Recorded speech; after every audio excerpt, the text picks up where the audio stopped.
আপনি ব্যবসায়িক পরিবার, তাই ব্যবসায়ীদের জন্য বাজেট দিয়েছেন, বাংলার মানুষের জন্য বাজেট দেন নাই। যারা স্বৈর শাসক ফ্যাসিস্ট তাদের বাজেট যারা তৈরি করেছেন, এইবারও ঠিক তারাই বাজেট তৈরি করেছেন। নির্বাচনের আগেই আমরা একটা স্লোগান দিতাম, সেই স্লোগান হচ্ছে চলো একসাথে গড়ি বাংলাদেশ। আজকে সেটার রেজাল্ট মাননীয় প্রধানমন্ত্রী বিদেশ সফর করে আসার পর আমাদের অপোজিশন লিডার মানবিক নেতা ডক্টর শফিকুর রহমান চলো একসাথে গড়ি বাংলাদেশ সেটার আজকে প্রমাণ উনি আজকে এই পার্লামেন্টে দিয়েছেন।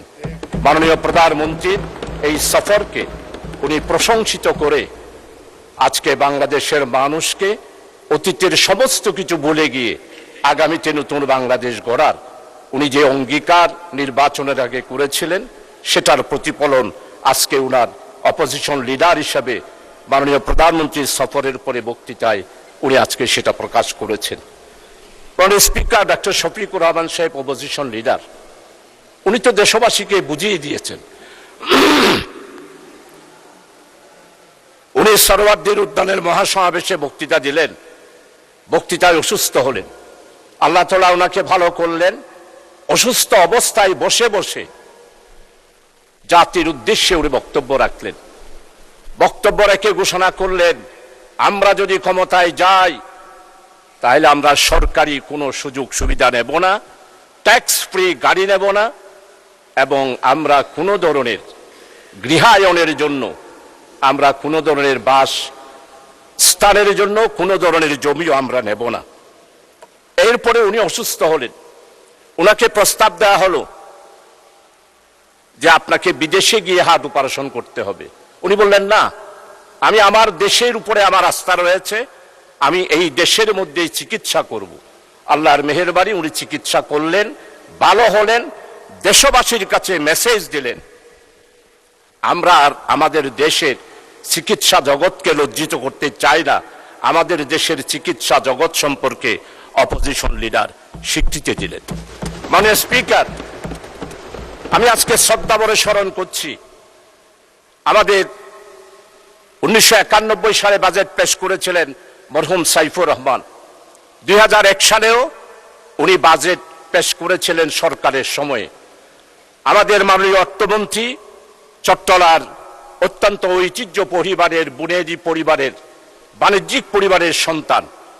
উনি চেম্বার সভাপতি ছিলেন, উনি আন্দোলন সংগ্রাম করেছেন। আমাদের স্টক এক্সচেঞ্জের চট্টগ্রামের উনি চেয়ারম্যান হিসেবে দায়িত্ব পালন করেছিলেন। আমি আশা করেছিলাম উনি বাংলাদেশের 18 কোটি মানুষের দিকে তাকিয়ে বাজেট দিবেন, কিন্তু উনি বাজেট দেন নাই। সেটার প্রমাণ বাজেট উত্তর উনি সাংবাদিক সম্মেলন করেছেন। সাংবাদিক সম্মেলন উনি কি বললেন? অর্থমন্ত্রী বললেন যে আমার এই বাজেট ব্যবসার পরিবেশকে সহজ করার জন্য বাজেট দিয়েছি। ব্যবসায়ীদের কি বাংলাদেশ? না, বাংলাদেশ 18 কোটি মানুষের বাংলাদেশ। কৃষক, শ্রমিক, মেহনতি মানুষ, সর্বস্তরের বাংলাদেশ।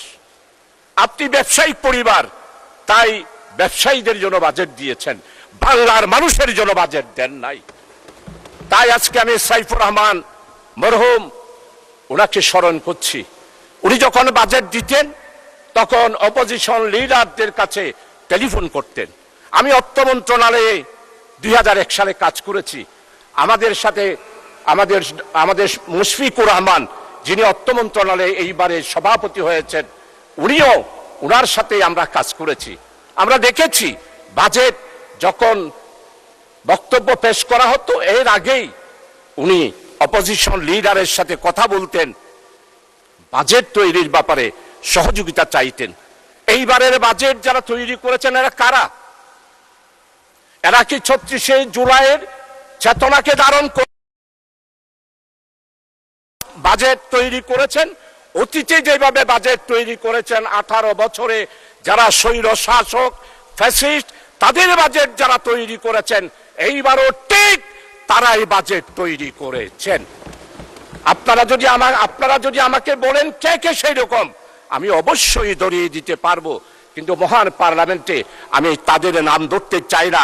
আপনারাই চিন্তা করেন, এই বাজেট আপনারা যে তৈরি করেছেন, আপনারা সবাই স্লোগান দিয়েছেন নির্বাচনের আগে, আমাদের মতো সবার আগে বাংলাদেশ। এইবারের বাজেটে সবার আগে বাংলাদেশের এই স্লোগানটি কি প্রতিফলিত হয়েছে?